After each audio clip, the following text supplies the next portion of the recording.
Good morning. It's good to see everybody here this morning, and glad we have the opportunity to come together and worship, and also, of course, fellowship together. Have the meal lined up for after services this morning, so make sure you stick around for that and enjoy each other's company. And immediately following that, also an opportunity to be able to sing together and worship God and song. So looking forward to spending the afternoon with everyone here. The title this morning has gotten a couple of different comments. Feel like Jesus at the Last Supper. Is it me? Is it me? Who's the meanest member in the church? And listen, if you've already filled in the blank, the first question on the bulletin with somebody's name, just make sure you cover that up, but don't let everybody see that all at one time. We'll reveal those later. Who is the meanest member in the church? I did tell Sid, he was one of those afraid it was him, but we were going to take a vote.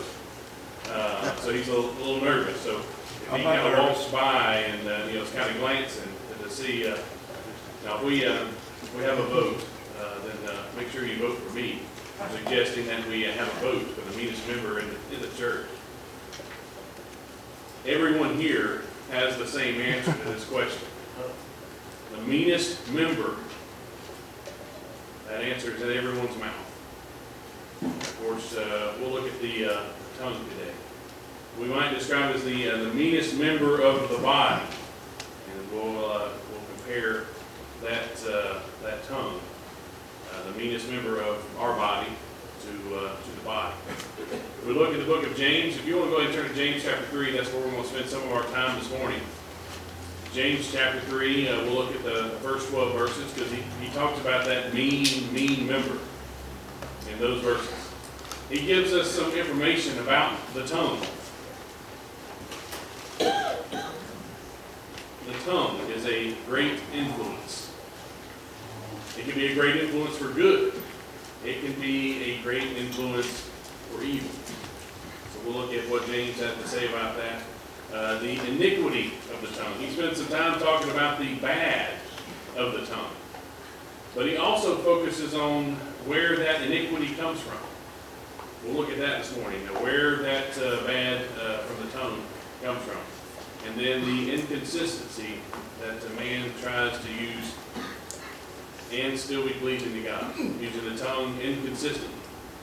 But then also hoping, crossing fingers, and maybe, just maybe, I'll be okay with God.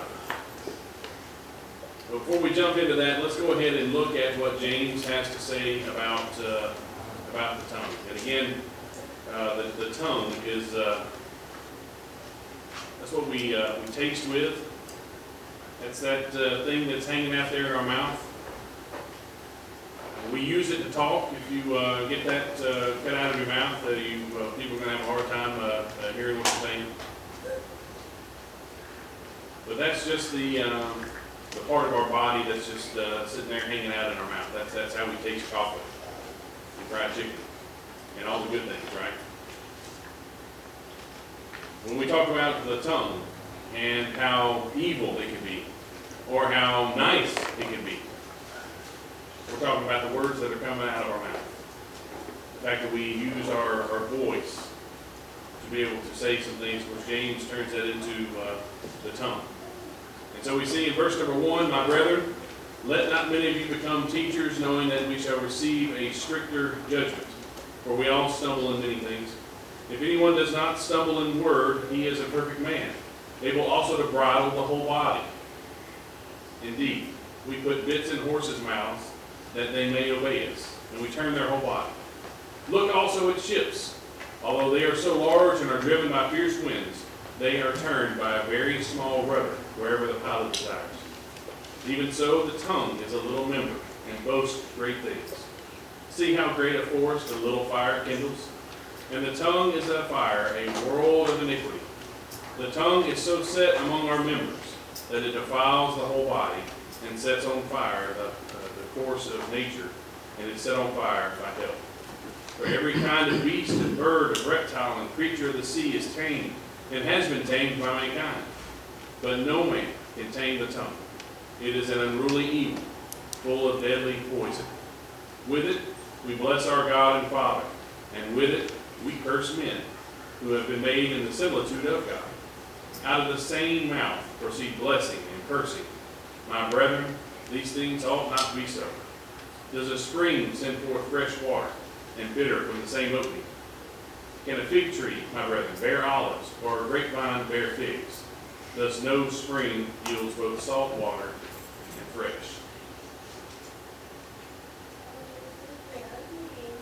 We'll look at the influence that James discusses. Again, he gives us 3 examples of the influence of the tongue.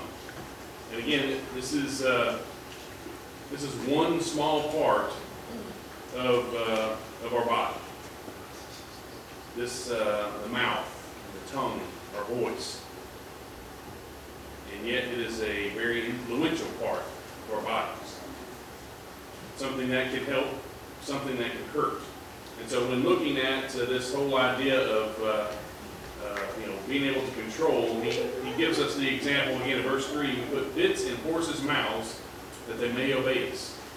And we turn their whole body. Now, I've only driven a horse one time.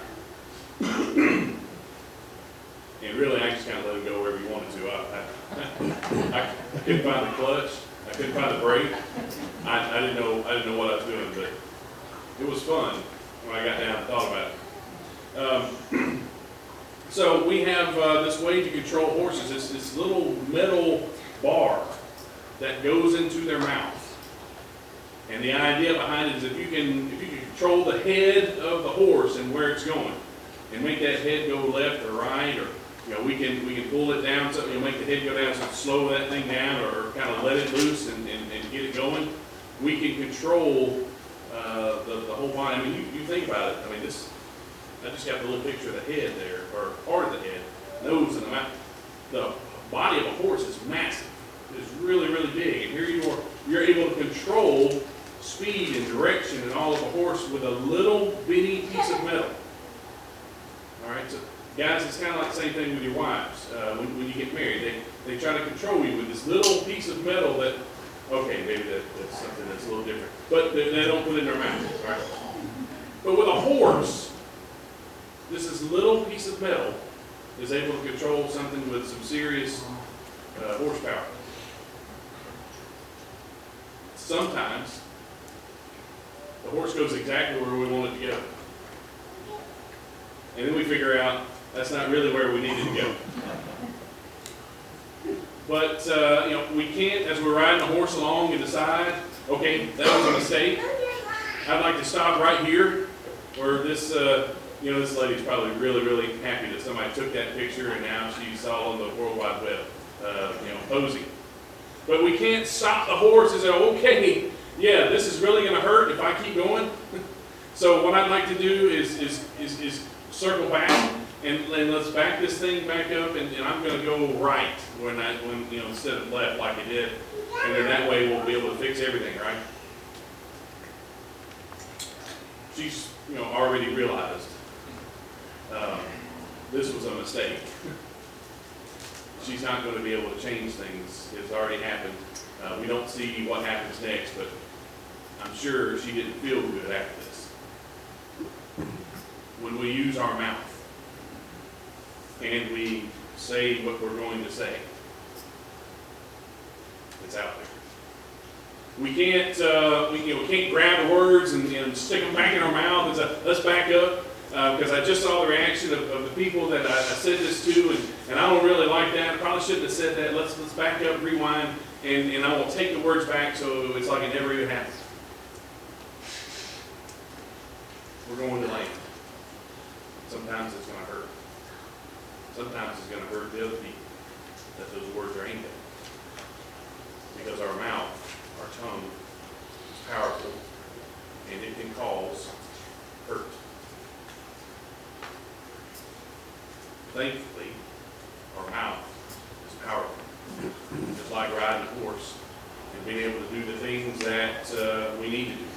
so that the horse jumps at the appropriate time, is going left and right at the appropriate time, can giddy up and whoa at the appropriate times. It's a great ride. It happened exactly the way it was supposed to. And our mouths are exactly the same way. Sometimes our tongue can cause problems. Sometimes our tongue can cause great things.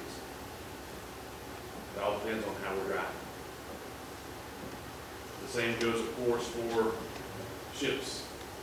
James discusses, the ships, although they are so large and are driven by fierce winds, they are turned by a very small rudder wherever the pilot desires.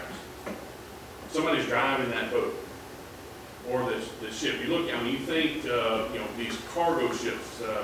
Remember going to Savannah and where they were coming in on the river there at the port, these massive, massive ships with all kind of, you stand next to a tractor trailer. All right, it's really big. This ship was carrying a bunch of the trailers and just loaded down, and it was just really, really big. It has a very small rudder compared to the massive size of that ship, and it's able to steer left and right and go where the pilot wants it to go. Again, sometimes we decide that I'm going to go this particular direction. I'm going to go, and I've made my decision. It's going to happen, and sometimes we realize a little too late. Maybe I shouldn't have gone that way. But just like the Titanic, once it hit the iceberg, the captain couldn't say, well, hang on a second, let's back up a little bit. Maybe I shouldn't have done that. Maybe I shouldn't have been so prideful and concerned about what time I'm going to end up in New York City that we could have gone through some warmer waters. Maybe with less ice in the water. I hope I don't ruin the movie for everybody here. The ship sinks. All because the captain decided where the boat was going. Thankfully, again, though, sometimes that ship ends up right where it's supposed to be. This is one of those pictures you sit there and look at. So I'd like to take that picture too.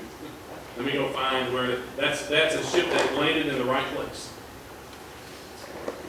Things went well, and they got to where they were going. Our mouths can cause shipwreck. Our mouths can cause happiness. Verse number 5, see how great a forest a little fire kindles. How much fire does it take to start a forest fire? You can ask folks in Gatlinburg.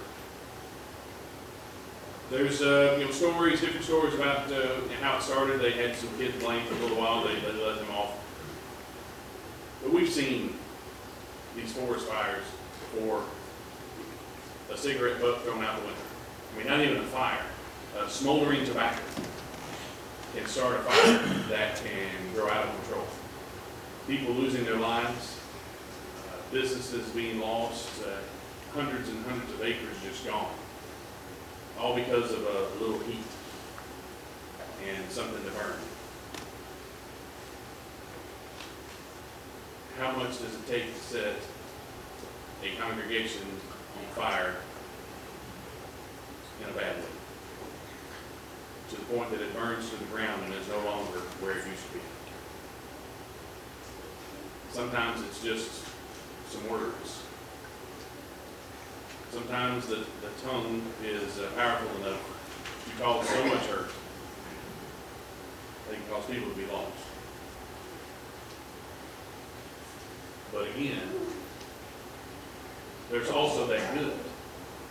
You go camping, and all fire is bad, right? I mean, you go camping and it's cold. You want to gather around the fire, and if you just happen to have some graham crackers and chocolate and marshmallows, you are doing it right.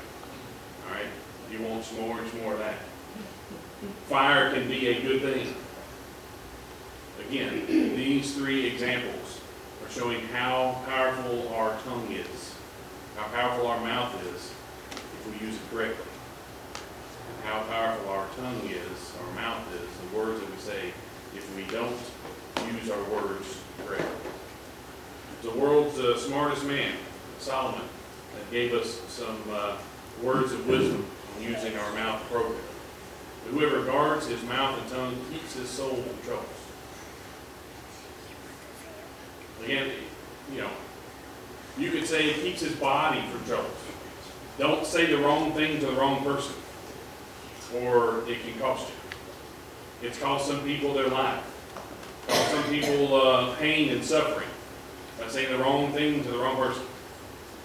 Solomon goes on to the important part of this. Guard our mouth and tongue to keep our soul from troubles. If we are in trouble with our soul on the day of judgment, we can't fix it. We're lost. But he also goes on to tell us what good things we can do with our mouth. The word fitly spoken is like apples of gold and pictures of silver. Saying the right thing at the right time to the right person can have tremendous benefit to you, to the person that's hearing, even eternal. And of course, not everybody understands that, which is why he spends some time talking about the iniquity of the tongue. It's the bad aspect of it. When looking at these scriptures, he focuses more on this power of the tongue and how dangerous it can be for ourselves and for the others that are listening to what's coming out of our mouth. Used incorrectly, again, it can cost us eternity. It can cost somebody else eternity. Verse number 3, again, the tongue is a fire, a world of iniquity. Verse number 5, so the tongue is a little member and boasts great things. Again, compared to the entire body, this is just a tiny, tiny portion of our body, but it can boast great things. See how great a forest a little fire kindles. The tongue is a fire, a world of iniquity. The tongue is so set among our members that it defiles the whole body, sets on fire the course of nature, and set on fire by hell. Again, looking at these, here are the bad things that our tongue can do. It defiles, it destroys, and devours. The bad things that happen compared to, again, I don't know how many pictures that y'all looked of Gatlinburg. I know some of us have been there quite a few times. And to be able to see some of the places that were lost. My granddad helped build the church building there in Gatlinburg, and it was lost. And I remember going in there the first time, it was so neat because it looked just like the church building that's down in Kissimmee, that as far as the roof line goes, the A-frame and all the woodwork in there. He also helped build that one. I went there many times as a child. I only got to visit the building there in Gatlinburg once. And then to have it just completely gone and seeing all this black, smoldering pieces of what was left of it there, along with the rest of Gatlinburg just totally surrounded by fire. We sing that song, "It only takes a spark to get a fire going." And we're singing that in a good way. James is reminding us that can also happen in the wrong way. It only takes a spark to start an enormous fire. See, we look at folks, normal people. We'll leave the pyromaniacs out of this discussion, but normal people don't want to go around and set things on fire. That's arson. It's mostly illegal, right? Only 100%. If you just go around setting buildings or people on fire, that's bad, right? But they have no problem using words in their tongue as a way to start a fire so that they can burn down somebody's life. Again, causing somebody to be lost because of what they say. Causing them to have a disregard for the church if it's a Christian. And, well, if that's how Christians act, if that's what they say, if that's how they treat me, I don't want to be any part of that. And they may never give anyone another chance after that ever again. All because of words. Again, he goes on to say, verse 7 and 8, every kind of beast and bird, of reptile and creature of the sea is tamed and has been tamed by mankind. But no man can tame the tongue. It is an unruly evil, full of deadly poison. This tongue is devouring. So we go to the circus. We see lions and tigers and bears, oh my, and all kind of other animals. We go to SeaWorld and see these massive killer whales jumping out of the water and eating hopefully just the fish. And we see all these trained animals that man has spent time in working on. And James brings that out. Look, we've tamed animals. These are wild beasts. We pull them out of the wild, and we can make them balance a ball on their nose just because we're man. But the tongue, the thing that is actually inside man's mouth, that's a little hard to train. It can't be tamed by man. We see in Galatians chapter 5, verse 15, we read that earlier this morning, this warning from Paul. Don't be cannibals. Don't devour each other. Don't bite on each other. It's fighting, again, using our words to devour each other. Don't use our tongue for evil. The tongue can be responsible for doing some horrible things. Look at Romans chapter 1. If we'll move over there. Romans chapter 1, verse 28. And even as they did not like to retain God in their knowledge. Again, this is man who has left, even though the facts of God are obvious just by opening our eyes, the fact that we can see. Not just the things that we can see, but the fact that we can see ought to be enough to show that there is a God.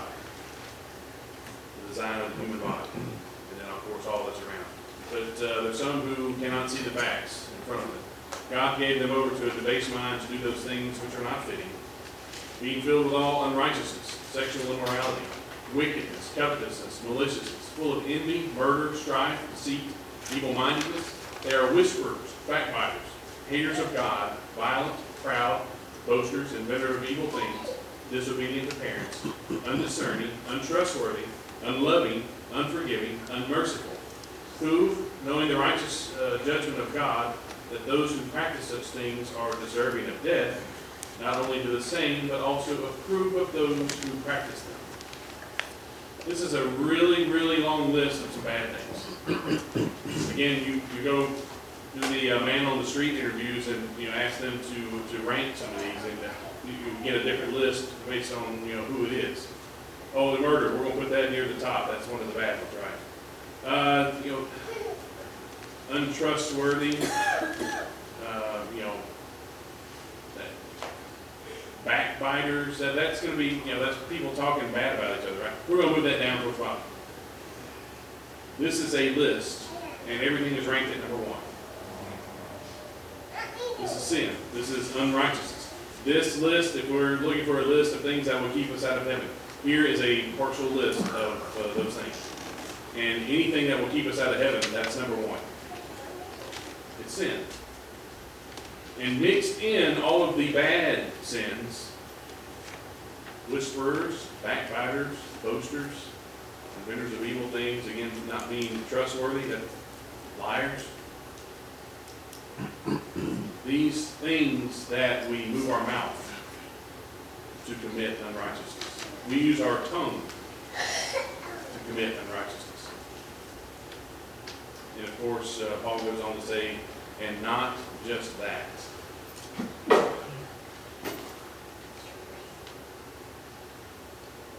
Those that are whisperers, backbiters, gossip. If we are letting those people use our ears, if we are supporting them in their unrighteousness, and we are listening to that unrighteousness, encouraging them, oh, I just listen to it. I don't repeat it. I just need to know what's going on. We are just as guilty as they are, because we're encouraging them to do wrong. Proverbs 18, verse 21, death and life are in the power of the tongue. Those who love it will eat its fruit. Are we encouraging those to do those things which are not fitting, even if we are not doing it ourselves? Be careful of the tongue. Coming from somebody else or us ourselves. Because we know about this day, Judgment Day. And we're going to have to give an account of every careless word we've spoken. This sin that's not repented of. Sin that's not forgiven. Again, even words. Matthew 12 and verse 34, Jesus says, a brood of vipers, the Pharisees. How can you, being evil, speak good things? For out of the abundance of the heart, the mouth speaks. A good man, out of the good treasure of his heart, brings forth good things. And an evil man, out of the evil treasure, brings forth evil things. But I say to you that for every idle word men may speak, they will give an account of it in the day of judgment. For by your words you will be justified, and by your words you will be condemned. Over and over again, we talk about the things that we're doing. Does our life match up with the Scripture? Our actions, are they a copy of Jesus? There's our standard. Are we striving to be like the Son of God? That includes using our tongue. That includes words. We can do and keep focusing on following in those footsteps of Jesus in our actions. This is how powerful our tongue is. It can keep us out of heaven. So why does Jesus say we're going to be judged based on the words that we use? Again, as he said in Matthew 12, he says it again in Matthew chapter 15. That's one way that we have of looking into our heart. If our heart is evil, those words come out. If our heart is righteous and pure and focused on the will of God, those good words will come out.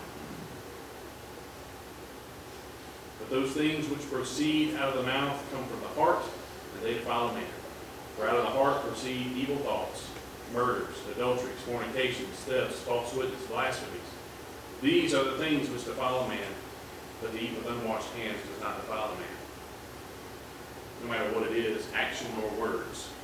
If I am going to say something evil to someone, or I am going to steal something from someone, it's all going to start here first. Clean this. The words clean themselves.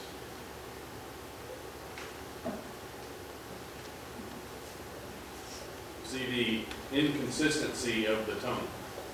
And again, this idea that man would like to be able to have the best of both worlds. We had that song discussed in our class this morning. But they want it both ways.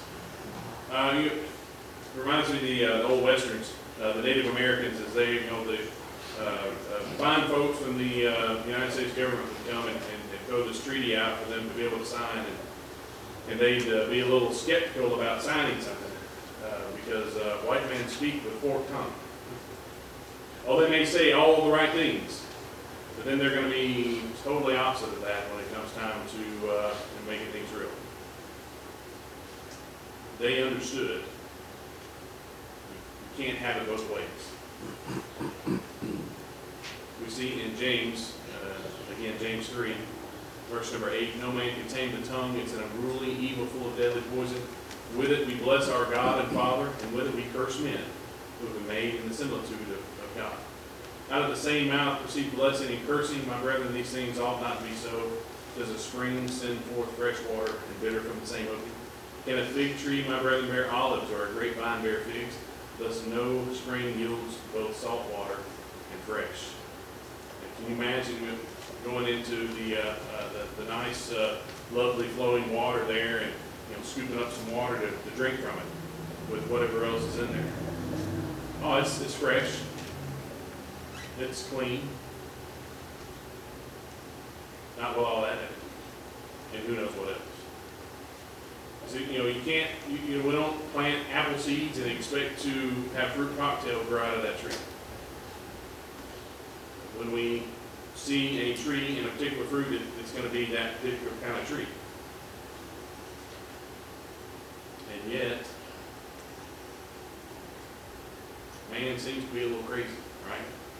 I'm going to use this same mouth and talk about how awesome God is and how much He loves me and then how much I really don't like you. I'm going to say something that hurts your feelings. I'm going to say something that is going to cause you to fail. And James reminds us that that's not the way it's supposed to be. Describing us as made in the similitude of God. We're made in the image of God. God created us. He is our Father. We're His children. And we're going to talk bad about His children while trying to talk pleasing to Him. It'd be like worshiping, praising God in the assembly of the saints, and then leaving and beginning to criticize a brother or sister. Wanting to hold on to God and disrespecting His family at the same time. We've discussed it before. It's like us husbands with our wives, and somebody may want to be our friend, but but wait a minute, I don't want anything to do with your wife, your spouse. I can't really stand it. They're horrible people. It's just totally made up. I'm not really talking about it. But we're the same people. If you don't like her, you don't like me. God is the same people. If you don't like my family, you don't like me. And yet, are we using our tongues incorrectly? Do we have a Sunday persona? Are we actors? This is the way I'm supposed to be on Sundays. I live like a Christian. And then Monday through Saturday, if you said that you were a Christian, people would be shocked. Again, what's coming out of our mouth? Because people are judging who we are based on that. This two ways, this inconsistency. Again, verse number 10, my brethren, these things ought not be so. But as we talked about earlier, we want to control the tongue. We got to start a little bit higher. Our heart, our mind, what is it full of? Is it full of righteousness? Is it full of evil? Because that's what's going to be coming out. It's the bit that guides the horse, the rudder that directs the ship. But don't forget, those are just devices. Somebody still has to drive. Somebody is making the decision, one way or the other, which way the ship's going, which way the horse is going. Who's driving? How about, since no man can tame the heart,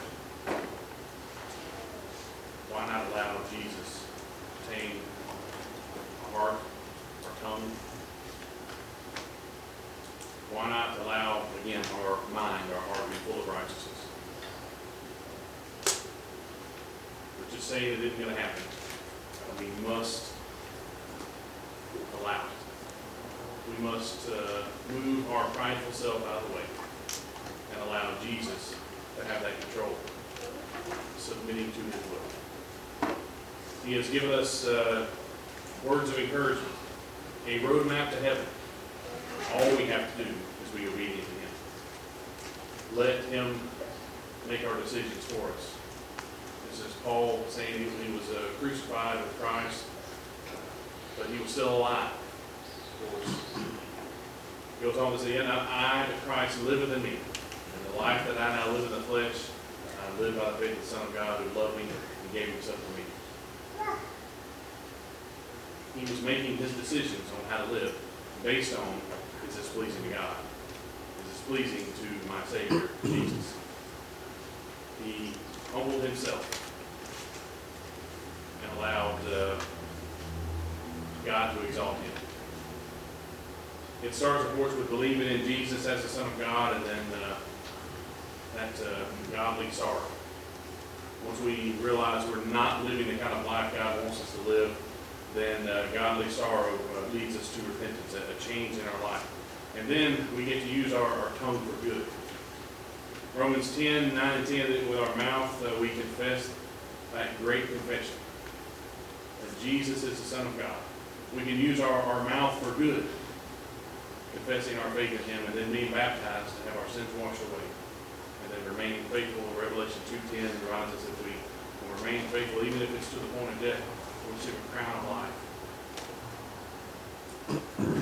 Maybe you've already done all that. You've obeyed the gospel. You've become a Christian and lived that life. But maybe it was words we said. Maybe it was actions we committed. But something went against the will of God, and that is sin. Thankfully, we get to use our mouth again for good. Ask God for forgiveness. Repent. Confessing our sin and changing our life. Come back to Him. It's very simple. He has provided us a pathway. And this morning, it's only a step. If there is a need that you have, we can help with. Please come forward now as we stand and say.